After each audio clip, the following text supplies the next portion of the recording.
السلام علیکم ورحمۃ اللہ وبرکاتہ۔ الحمد للہ رب العالمین وصلی اللہ وسلم علی نبیہ الامین محمد وعلی آلہ وصحبہ اجمعین ومن تبعہم بإحسان الی یوم الدین۔ اما بعد، میرے معزز ناظرین و سامعین کرام، عزیز طلباء و طالبات، سابقہ درس میں آپ حضرات کے سامنے تیمم کے احکام اور مسائل پر گفتگو ہو چکی تھی، اور وہ امور جن کی وجہ سے تیمم ختم ہو جاتا ہے اس پر بات ہو چکی تھی۔ یعنی خلاصہ کے طور پر یہ ہے کہ جن امور کی وجہ سے تیمم ختم ہوتا ہے، جن چیزوں کی وجہ سے، ان میں سے ایک ہر وہ چیز جس سے وضو ٹوٹ جاتا ہو یا غسل واجب ہوتا ہو تو اس سے تیمم باطل ہو جاتا ہے، ختم ہو جاتا ہے۔ دوسری چیز، پانی نہ ملنے کی وجہ سے تیمم کیا تھا، اب جب پانی مل گیا تو تیمم باطل ہوا، تیمم ختم ہوا۔ تیسری چیز، کوئی شرعی عذر کی وجہ سے تیمم کیا تھا، مثلا سخت بیمار ہوا تھا جس کی وجہ سے وہ وضو نہیں کر سکتا تھا، یا ڈاکٹر حضرات نے یہ کہا ہوا تھا کہ آپ وضو نہ کریں، پانی جو ہے استعمال نہ کریں، تو جب اس عذر کی وجہ سے تیمم کر رہا تھا، پھر جب یہ عذر ختم ہو جائے، اس کو صحت مل جائے، وہ شفا یاب ہو جائے، اب اس کے بعد اس کے لیے جب وہ عذر ختم ہوا تو وہ تیمم، اگر پہلے تیمم کیا ہوا ہو تو پھر وہ تیمم بھی ختم ہو جاتا ہے، باطل ہو جاتا ہے۔ تو اس پر بات ہو چکی تھی۔ پھر اس کے بعد تیمم کرنے کا طریقہ آپ حضرات کے سامنے مختصراً بیان کیا تھا، جیسا کہ نبی علیہ السلام کی حدیث مبارکہ کی روشنی میں اللہ کے نبی علیہ السلام نے سیدنا عمار رضی اللہ عنہ سے فرمایا تھا، جب وہ اور سیدنا امیر المومنین عمر بن الخطاب رضی اللہ تعالیٰ عنہ وہ دونوں سفر میں تھے، تو دونوں پر غسل واجب ہوا تھا۔ تو عمار رضی اللہ عنہ کہتے ہیں جب ان کے پاس پانی نہیں تھا، اما انا فتمرغت فی التراب کما تتمرغ الدابۃ، یعنی میں تو مٹی میں الٹ پلٹ کیا تھا اپنے جسم کو، جس طرح کی چوپائے یعنی گھوڑا وغیرہ مٹی میں الٹ پلٹ کرتا ہے کبھی، تو اس طرح میں نے یہ کیا تھا۔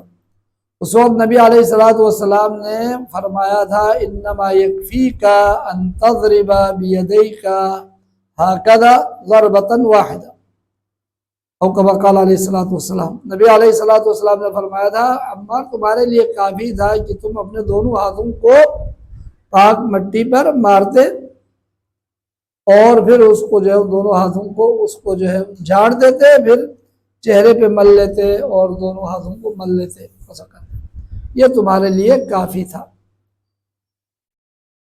تو اس حدیث کی روشنی میں تیمم کا طریقہ بھی میں نے بتایا تھا، ابھی بھی میں مختصراً یہ بتاتا ہوں کہ پہلے نیت کرے، پھر اس کے بعد بسم اللہ پڑھے، بسم اللہ پڑھ کے مارا پاک مٹی پہ، پھر اس کو جھاڑا یا اس میں پھونکا، ان میں سے ایک کرے۔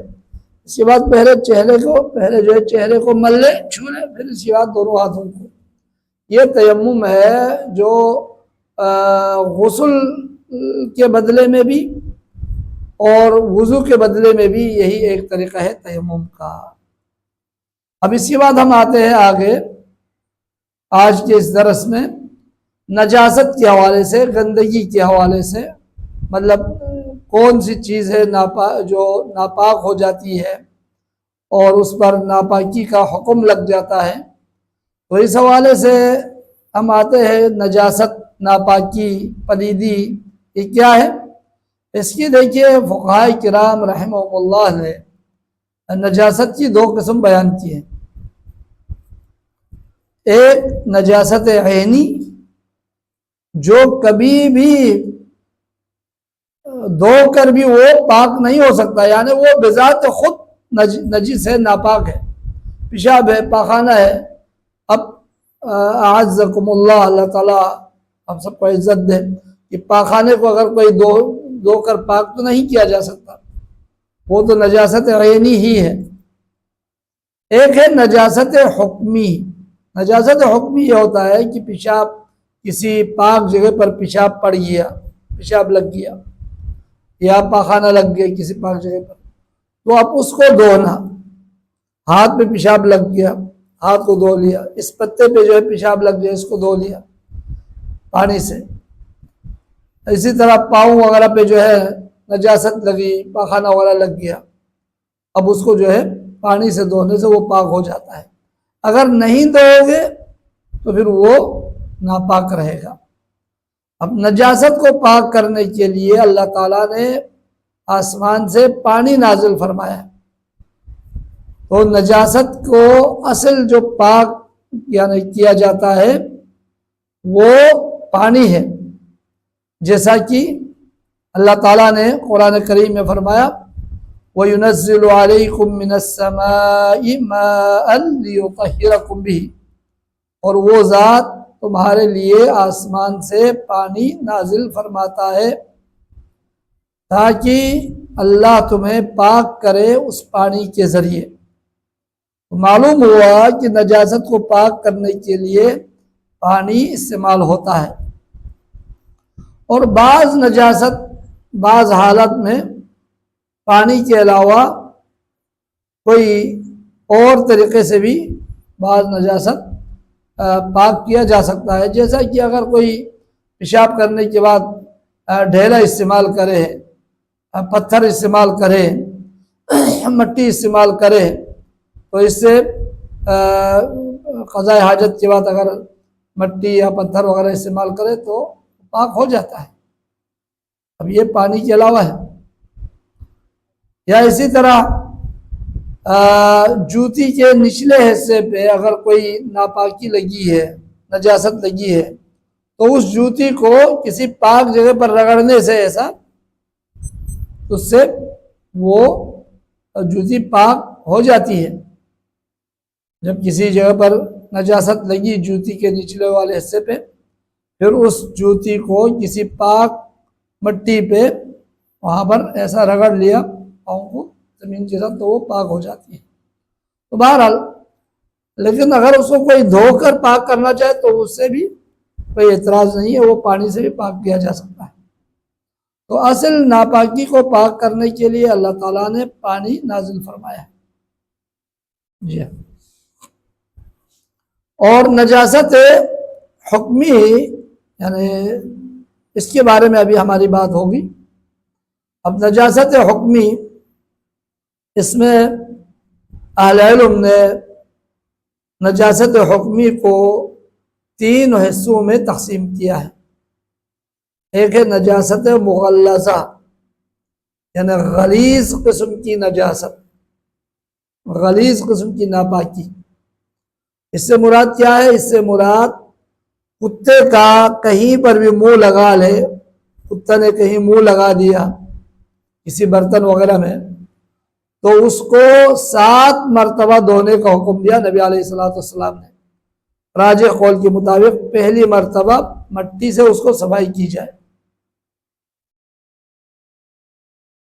اب اس کی حکمت بہت ساری ہو سکتی ہے، لیکن ایک حکمت جو ہمارے سامنے آئی ہے وہ یہ ہے کہ آج کل کے میڈیکل دور میں بھی، سائنسی دور میں بھی، جب سائنسدانوں نے بھی اس پر تحقیق کی کہ نبی علیہ السلام نے کتے کے جہاں پر کتا منہ لگائے تو اس کو جو ہے اس جگہ کو، اس برتن کو 7 مرتبہ دھونے کا کیوں حکم دیا، اور پہلی مرتبہ اس کو یعنی اس کو مٹی سے بھی دھونے کا کیوں حکم دیا.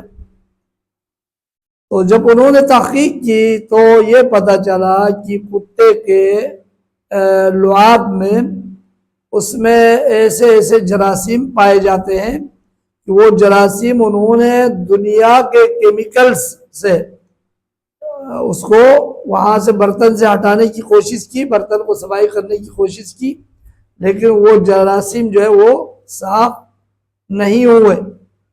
پھر جب انہوں نے مٹی سے برتن کو صفائی کی تو اللہ کی شان دیکھیے، پیارے نبی علیہ السلام کی صداقت دیکھیے کہ جب مٹی سے اس برتن کو صفائی کی تو وہ جراثیم سارے ختم ہو گئے۔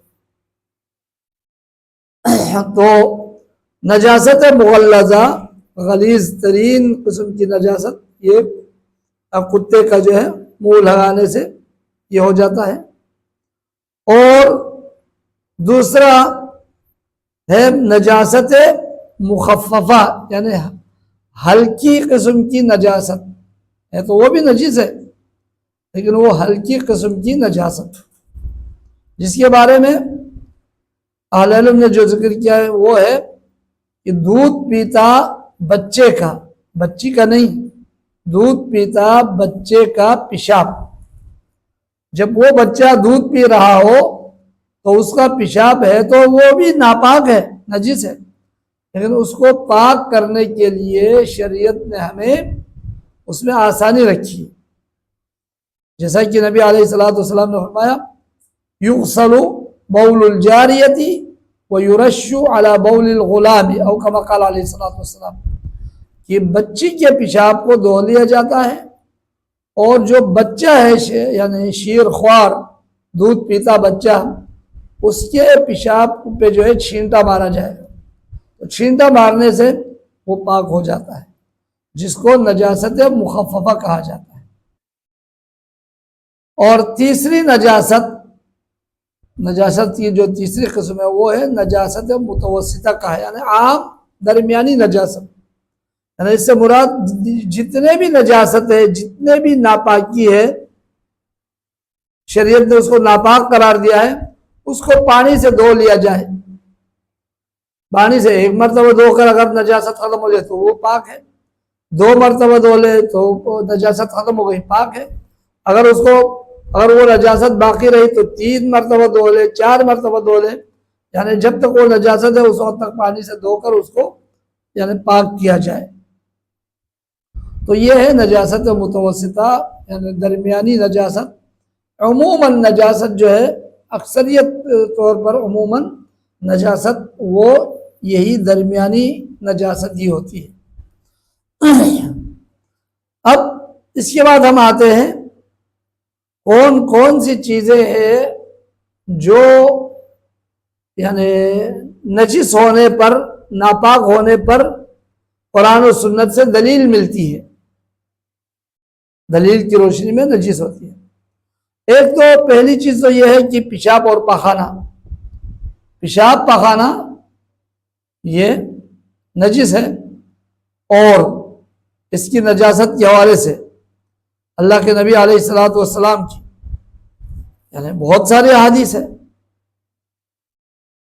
اب ان میں سے ایک جو حدیث یعنی آپ کو بطور دلیل پیش کیے جاتے ہیں وہ ہے کہ ام قیس بنت محصن رضی اللہ عنہ، وہ کہتی ہے کہ ان کے بارے میں آتی ہے حدیث انہا اتت بابن اللہ صغیر لم یاکل الطعام الى رسول اللہ صلی اللہ علیہ وسلم فاجلسه في حجره فبال على ثوبه فدعا بماء فنضحه ولم يغسله، یعنی اللہ کے نبی علیہ السلام کے پاس ام قیس نامی ایک عورت نے ایک بچہ لے کر آیا، شیر خوار، ابھی کھانا نہیں کھایا تھا، کھانا نہیں کھا رہا تھا، تو نبی علیہ السلام نے اس بچے کو اپنے گود میں بٹھایا، تو جب گود میں بٹھایا تو اس بچے نے پیشاب کر دیا، تو نبی علیہ السلام نے پانی لیا اور پانی سے چھینٹا مارا، اس کو پانی سے دھویا نہیں، چھینٹا مارا، تو چھینٹا مارنے کا مطلب یہی ہے کہ وہ ہے تو وہ ناپاک ہے تو وہ ناپاک ہے، لیکن اس کو پاک کرنے کا طریقہ نبی علیہ السلام نے ہلکا رکھا۔ تو اس کے بارے میں جو حکمت بیان کرتے ہیں اہل علم یعنی بچے کے پیشاب، یعنی شیرخوار بچے کے پیشاب کو صرف چھینٹے سے اس کو پاک کیا جاتا ہے، جبکہ بچی کا پیشاب اس کو دھویا جاتا ہے۔ اس میں کیا حکمت ہے؟ بہرحال اہل علم نے مختلف قسم کی حکمتیں بیان کی ہے۔ ان میں سے ایک حکمت یہ بیان کیا ہے کہ بچہ لوگ زیادہ اٹھاتے ہیں بچی کی نسبت، یہ تو خیر بعض یعنی لوگوں کی طبیعت اس طرح کی ہوتی ہے، تو جس کی بنا پر اب وہ بچے کے پیشاب کو اگر دھو لیا جائے تو وہ زیادہ لوگوں کے لیے مشقت ہوتی ہے، یہ ایک بیان کیا ہے۔ دوسری وجہ ایک یہ بیان کیا ہے کہ بچی کا پیشاب وہ زیادہ بدبودار ہوتا ہے بچے کے پیشاب سے، بچے کا پیشاب اس میں بدبو بچی کے پیشاب سے کم ہوتی ہے۔ بعض عالم نے یہ کہا اس وجہ سے بچی کے پیشاب کو دھویا جائے گا اور بچے کے شیرخوار بچے کے پیشاب کو جو ہے چھینٹا مار کر پاک کیا جاتا ہے۔ تیسری وجہ یہ بتاتے ہیں کہ اہل علم نے یہ بتایا کہ بچی جب پیشاب کرتی ہے تو اسی جگہ پر پیشاب کرتی ہے، لیکن بچہ جب پیشاب کرتا ہے تو کافی دور تک چلا جاتا ہے، تو اب ساری جگہوں کو دھونا جو ہے اس میں مشقت ہوتی ہے، اور اسی جگہ کو دھونے میں زیادہ مشقت نہیں ہوتی۔ تو یہ بھی بعض اہل علم نے اس طرح کی وجوہات بیان کی ہے۔ بہرحال ہمیں یہ چیزیں سمجھ میں آئے یا نہ آئے، نبی علیہ السلام کی حدیث جب ہمارے پاس موجود ہے تو ہم نے اللہ کے نبی علیہ السلام کی بابرکت تعلیمات پر ہی عمل کرنا ہے۔ جی اب یہاں پر جب بچے کے پیشاب کو بھی، شیرخوار بچے کے پیشاب کو بھی چھینٹا مار کر اس کو پاک کیا جاتا ہے، تو من باب اولا بڑوں کے پیشاب اور کسی بھی انسان کے پیشاب کو جو ہے دھونا یہ لازمی ہے، یہ ضروری ہے، واجب ہے، فرض ہے۔ تو اس سے معلوم ہوا کہ انسان کے پیشاب پاخانہ یہ نجس ہے، ناپاک ہے۔ دوسری چیز جو نجاست ہونے پر دلالت کرتی ہے وہ ہے دم مسفوح۔ دم مسفوح یعنی وہ خون جو ذبح کرتے وقت تیز خون نکلتا ہے، اس کو دم مسفوح کہا جاتا ہے۔ اب دم مسفوح جب وہ نکل رہا ہو تو وہ خون ناپاک ہوتا ہے، کسی کے بھی کپڑے پہ پڑے یا کسی کے جسم پہ پڑے، پاؤں وغیرہ پہ، تو اس کو دھونا لازمی ہے، پانی سے دھونا ہوگا۔ اور وہ خون جو جانور کے ذبح کرنے کے بعد اس کے جسم کے اندر ہے وہ خون ناپاک نہیں ہے، صرف دم مسفوح وہ ناپاک ہے، جس کے بارے میں اللہ تعالیٰ نے قرآن کریم میں بھی فرمایا، جس میں آیت مبارکہ میں یہ بھی ہے او دمن مسفوحا، جی ہاں، یا دم مسفوح۔ اب دم مسفوح یعنی جو بہتا ہوا خون ہے وہ ناپاک ہے، جس طرح کہ اللہ تعالیٰ نے فرمایا قُلْ لَا أَجِدُ فِي مَا أُوحِيَ إِلَيَّ مُحَرَّمًا عَلَىٰ طَاعِمٍ يَطْعَمُهُ إِلَّا أَن يَكُونَ مَيْتَةً أَوْ دَمًا مَسْفُوحًا أَوْ لَحْمَ خِنزِيرٍ فَإِنَّهُ رِجْسٌ، یہ فرمایا۔ تو لہٰذا یہ ناپاک ہے، دم مسفوح، بہتا ہوا خون، جب شہرک کاٹتے ہوئے بسم اللہ اللہ اکبر کہہ کر ذبح کر رہا ہو اس وقت جو خون نکلتا ہے وہ بھی ناپاک ہے۔ اسی طرح مردار بھی ناپاک ہے، مردار بھی ناپاک ہے۔ کوئی بکری ہے وہ ذبح کیے بغیر وہ مر گئی ایسے ہی، تو وہ بکری جو ہے وہ ناپاک ہے۔ اب اس کا مرنے کے بعد اس کے منہ سے اگر کوئی جھاگ وغیرہ نکلے اور وہ کسی کے کپڑے پہ لگ جائے جس پہ، تو اس کو دھونا ہوگا، اس کو دھونا ہوگا، جی۔ اور اسی طرح جو ناپاک ہے وہ ناپاک چیزوں میں سے ایک ہے مزی، بھی ناپاک ہے، مزی ناپاک ہے۔ یعنی انسان جب شہوت کے حوالے سے یاد کر رہا ہو تو اس وقت جو ہے جو پانی نکلتا ہے اس کو مزی کہا جاتا ہے، اور وہ ناپاک ہے، اس کو دھونا ہوگا، اس کو دھونا ہوگا، اس کو بھی، جی۔ جیسا کہ نبی علیہ السلام کی حدیث ہے سیدنا علی بن ابی طالب رضی اللہ تعالیٰ عنہ وہ خود فرماتے ہیں کنت رجلا مذاءً. جی ہاں، تو جب انہوں نے سیدنا مقداد سے کہا کہ وہ نبی علیہ الصلوۃ والسلام سے پوچھے، تو نبی علیہ الصلوۃ والسلام سے جب پوچھا تو نبی علیہ الصلوۃ والسلام نے جواب دیا کہ وہ توضأ واغسل ذکرک، یعنی وضو کرے، یعنی اگر یعنی مزی وغیرہ نکلے تو شرمگاہ کو دھو لے اور جو ہے وضو کر لے. اس بات تو یہاں پر نبی علیہ الصلوۃ والسلام نے شرمگاہ کو دھونے کا حکم دیا، تو اس سے یہ معلوم ہوا کہ مزی بھی یہ ناپاک ہے، یہ پاک نہیں ہے. اسی طرح ودی بھی ناپاک ہے. ودی بھی جو ہے وہ بھی شرمگاہ سے ایک پانی نکلتا ہے پیشاب کے یعنی جگہ سے، تو اس کو ودی کہا جاتا ہے. اب یہ ودی جو ہے عموماً ایسا ہوتا ہے کہ وہ کوئی بھاری چیز انسان اٹھا لے، کوئی بھاری چیز اٹھا لے تو اس وقت وہ کبھی قطرہ جو ہے وہ نکل جاتا ہے تو وہ اس کو ودی کہا جاتا ہے. یا اسی طرح کبھی کبھار پیشاب کے بعد نکلتا ہے، پیشاب کے بعد نکلتا ہے تو اس کو ودی کہا جاتا ہے. اور ودی کا حکم بھی نجس ہے، ناپاک ہے، اور پیشاب کی طرح ہی ہے، اس کو دھونا پڑے گا. اگر نہیں دھویا تو اس شخص کی نماز درست نہیں ہوگی. اسی طرح جو نجاست میں سے اہل علم نے ذکر کیا ہے، حیض کا خون، حیض اور نفاس دونوں کا خون جو ہے وہ ناپاک ہے. حیض تو مہینے میں کسی بھی مسلمان کسی بھی عورت کو جو ہے، کسی بھی بالغ عورت کو جو خون جاری ہوتا ہے مہینے میں کچھ ایام، اس کو حیض کہا جاتا ہے.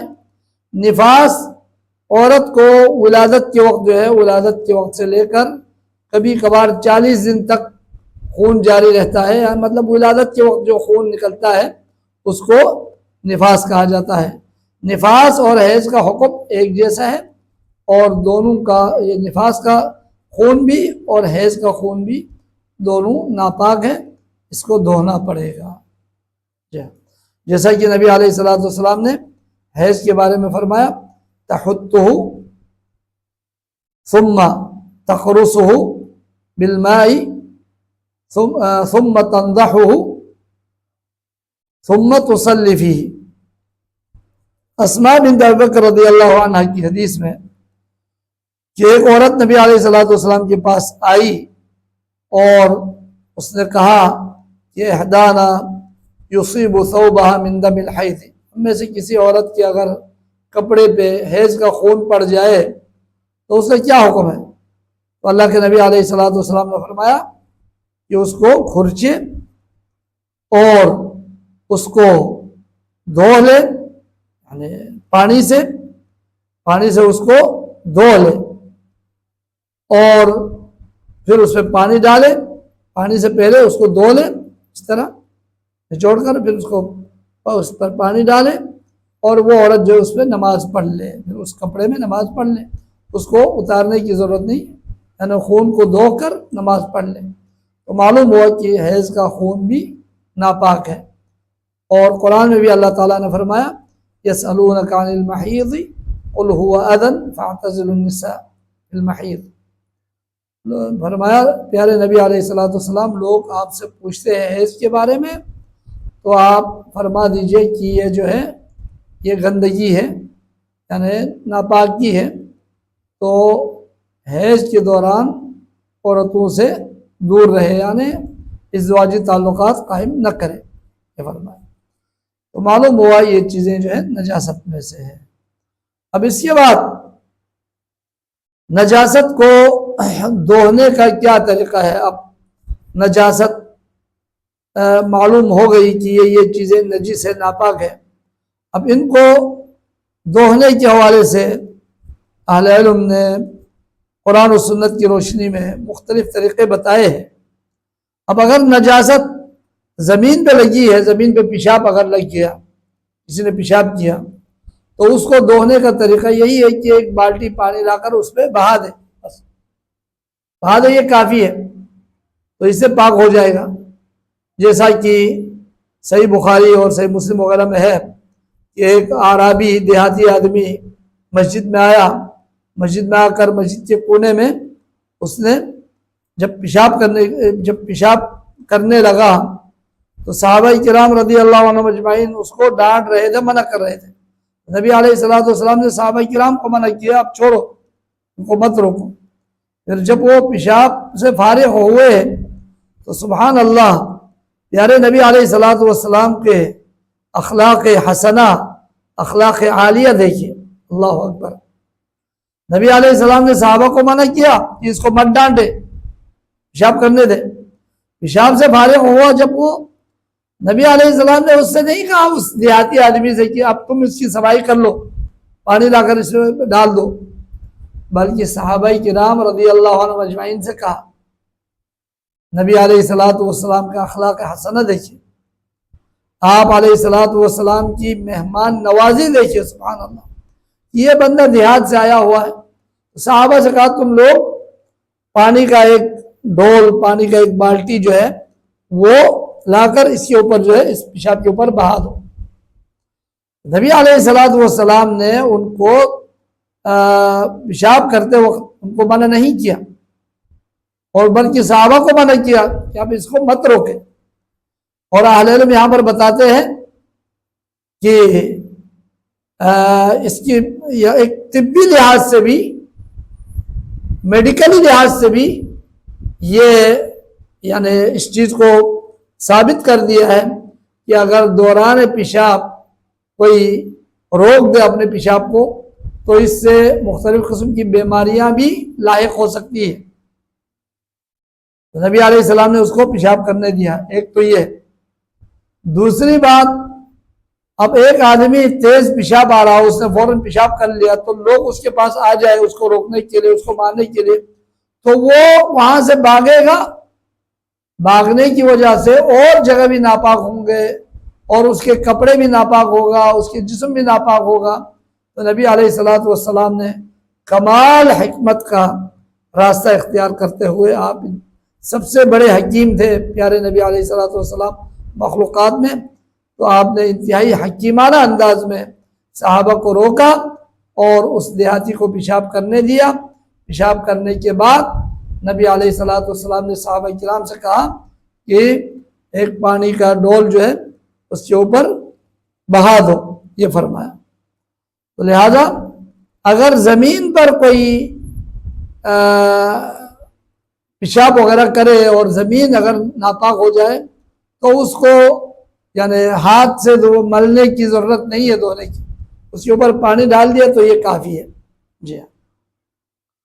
اور دوسری چیز، اگر وہ ناپاک والی جگہ زمین کے علاوہ کوئی اور چیز ہو، کپڑا ہو یا جسم ہو، تو اس کو کیسا دھو لیا جائے، اس کے بارے میں قرآن و سنت کی روشنی میں یہ ہے کہ اس کو عام پانی اس کے اوپر ڈال کر پانی سے اس کو دھو لیا جائے، صفائی کی جائے، اس کو صفائی کی جائے، پانی اس پہ ڈال کر ہاتھ سے اس کو مل لیں اور اس کو نچوڑے اور پھر اس کو اچھی طرح دھو لیجیے۔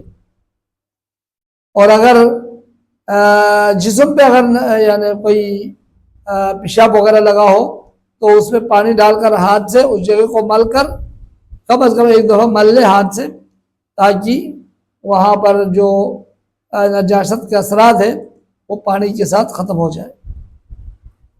جی ہاں۔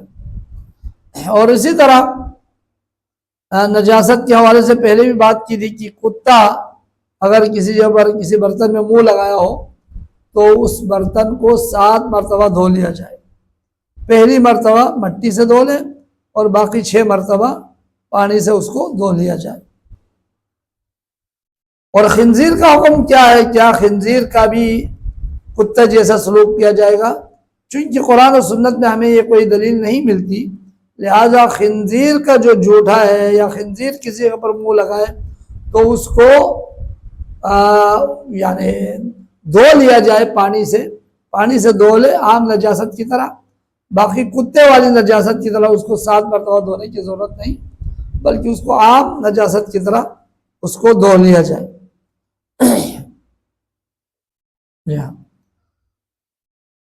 اور اسی طرح اگر کوئی مردار وغیرہ کہیں کسی پاک چیز کے ساتھ ٹچ ہو جائے تو پھر اس پاک جب اب وہ پاک چیز وہ ناپاک ہو گئی تو اب اس کو دھونے کے لیے اس کو جو ہے پانی سے اس کو دھو لیا جائے۔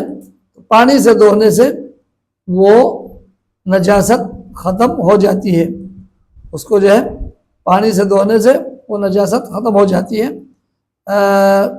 لیکن اس کو 7 مرتبہ دھونے کی ضرورت نہیں ہے، بلکہ جب 1 مرتبہ دھو کر اگر وہ نجاست ختم ہو جائے تو پھر کافی ہے، اگر 1 سے زیادہ ضرورت پڑے تو 1 سے زیادہ اس کو دھو لیا جائے۔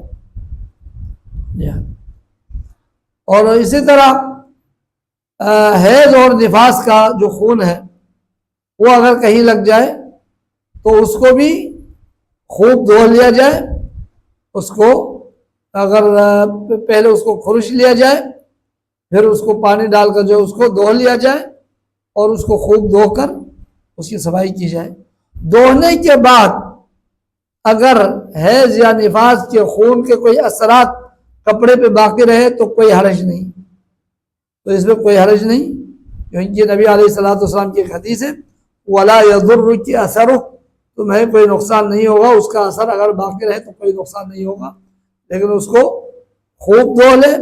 دھونے کے باوجود بھی اگر خون کے کچھ اثرات باقی رہے، کبھی کبھار ہوتا ہے، تو اس میں کوئی حرج نہیں، وہ جگہ وہ کپڑا پاک ہو گئی ہے، وہ کپڑا پاک ہو گئی ہے۔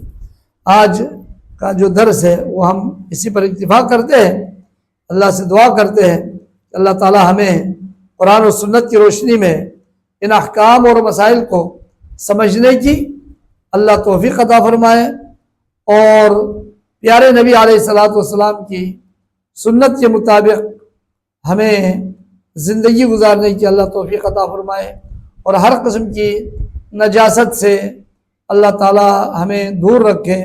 وباللہ توفیق، وصلی اللہ وسلم علی نبینا محمد وعلی آلہ وصحبہ اجمعین۔